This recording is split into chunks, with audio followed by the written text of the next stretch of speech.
Hi, friend. David here. Thank you for watching us here on Learn Christmas Lighting. Today, I want to talk about should you do a Halloween light display?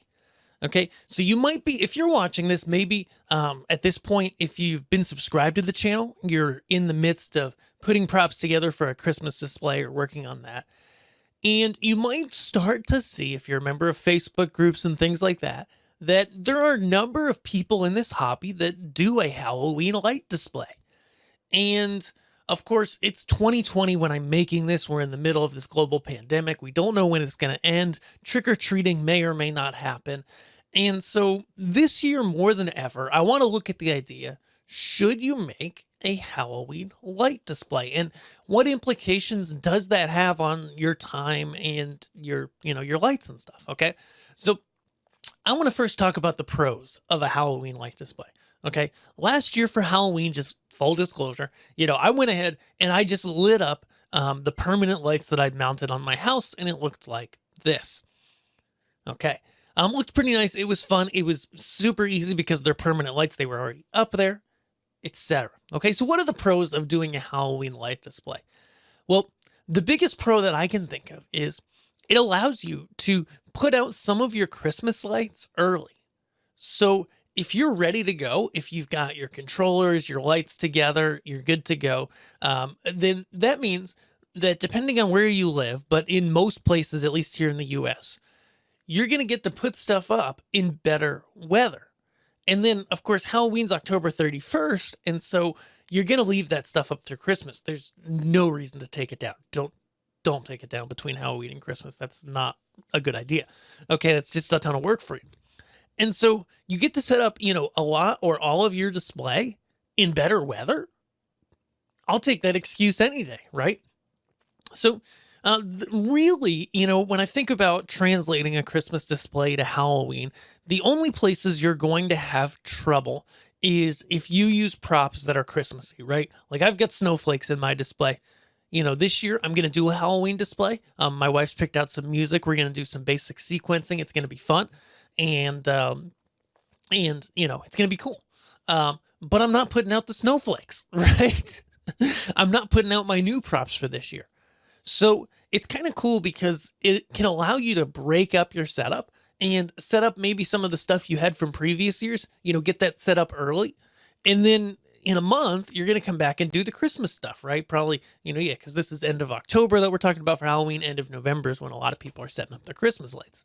So it can kind of save you some frustration, make your life a little easier just in the fact that you get to put this stuff up early. You get to test it. If your show's really popular, you get to plug the stuff in, run it a little, see if there's any problems on Halloween when you probably won't get as much traffic as your Christmas display is going to get. Okay, so if something's not working, not as many people are going to see it. What are the cons?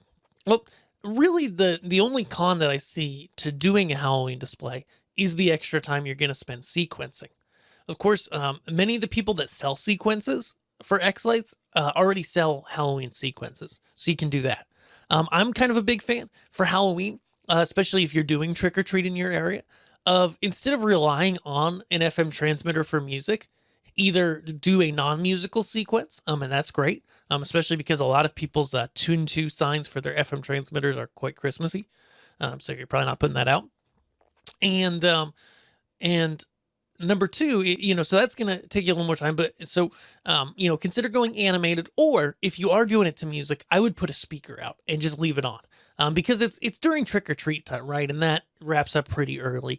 And so you're probably not going to offend any neighbors if you have a small speaker playing not that loudly, near your driveway or something. Obviously, you don't want to have a loudspeaker on the porch if you're trying to hand kids candy, because that's going to annoy, it's going to be hard to talk to them. And kids already don't speak clearly. A lot of the time, I say that as a father. And so those are really the pros and cons. Not a lot of cons, a little bit. Can take a minute to sequence, but you can really keep it simple. I mean, last year it was literally static, didn't change at all. Okay. For me. So then you ask yourself, okay, what tips or tricks do you have for making this work? Well, as I mentioned, stick to either simple sequencing with music or no music at all. Put that speaker out, and have fun with it. Don't worry about perfection. I know I covered a lot of this already, so much for following the outline, right? But a Halloween display is a great time to have fun. Yes, some people, and if you have the time, by all means do this, go all out with fog machines and, cars that look like they're wrecked and special lighting effects and lasers and all that stuff. And that can be cool, but if it frustrates you, then you probably shouldn't do it, right? Um, at the end of the day, I want everybody who does a display to have fun with it. I have a blast with my display. And so I don't want to burden you with some extra to do, with something extra that you've got to do this season. But if you've got the time, if you've got stuff ready, I would really recommend this year more than ever doing a Halloween display. It doesn't have to be your whole display. Just a house outline, some windows, a couple props will blow people away. They'll love it. It's a lot of fun. It's a great way to engage your community, to get to know your neighbors better, and to bring some joy in this season that's been really tough. So I hope you've enjoyed this video. If you have, hop over to learnchristmaslighting.com, where I've got a free guide. The 3 things you need to know before you do your first Christmas or Halloween lighting display, really, any display. We're going to pop that into your email inbox so you can know the mistakes I made and not make them yourself. Awesome. Thank you so much for watching. Be sure to subscribe here, like this video, and we'll see you on the next video here on Learn Christmas Lighting.